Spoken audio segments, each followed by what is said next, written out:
महाराष्ट्रातील अंशतः अनुदानित तमाम शिक्षक शिक्षकेतर बंधू आणि भगिनींनो नमस्कार। कालपासून मला प्रचंड फोन आले, म्हणजे 500 पेक्षाही जास्त असतील। प्रत्येकाला मी नीट उत्तर देऊ शकत नाही, म्हणून मी सगळ्यांना निरोप पाठवला किंवा बोललो की मी तुम्हाला व्हिडिओ क्लिप देतो।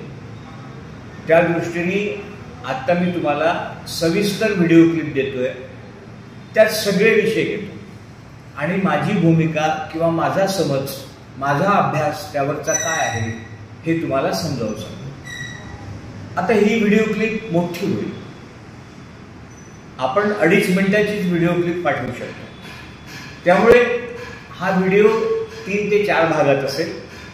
तुमच्या सगळ्या प्रश्नांची उत्तरे याच्यात असतील। तुम्ही अवश्य सगळ्या व्हिडिओ क्लिप पहा, ही तुम्हाला विनंती। आता काल मंत्री महोदयांनी टप्पावाढ जाहीर केली। टप्पावाढ जाहीर केल्याबरोबर मला फोन यायला सुरुवात झाली। मंत्री महोदय असं बोलले की आम्ही 31 डिसेंबर 24 पासूनच देऊ, पण जून 24 पासूनचा फरक देऊ। मग आता नेमकं काय होणार आहे, कसं होणार आहे, एक लक्षात घ्या। मी माझ्या ऑडिओ क्लिपमध्ये मागेही सांगितलं होतं की शासनाची मानसिकता ही डिसेंबर 24 पासून देण्याची आहे, परंतु काल माननीय मुख्यमंत्र्यांसोबत चर्चा झाल्यानंतर मुख्यमंत्र्यांनी शिक्षण मंत्र्यांना निर्देश दिले की नाही, जून पासून द्या।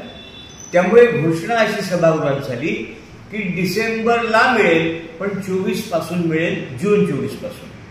मग आता जून 24 ते डिसेंबर 24 पर्यंतचा फरक देखील मिळेल। मग आता याच्यावर अनेक फोन आले, विश्वास ठेवायचा का, डिसेंबरला हे सरकार राहील का, काय होईल नेमकं। आता तुम्ही एक लक्षात घ्या की सभागृह हे सर्वोच्च आहे, सभागृहाच्या पुढे काहीही नाही। म्हणजे या विषयाकरता कॅबिनेटला जाण्याची देखील भविष्यात गरज आहे असं मला वाटत नाही। मग आत्ताच सभागृहाचा निर्णय झाल्यामुळे, सभागृहाचे मिनिट्स आल्यानंतर यावर शासन निर्णय काढणं गरजेचं आहे, हा पहिला मुद्दा।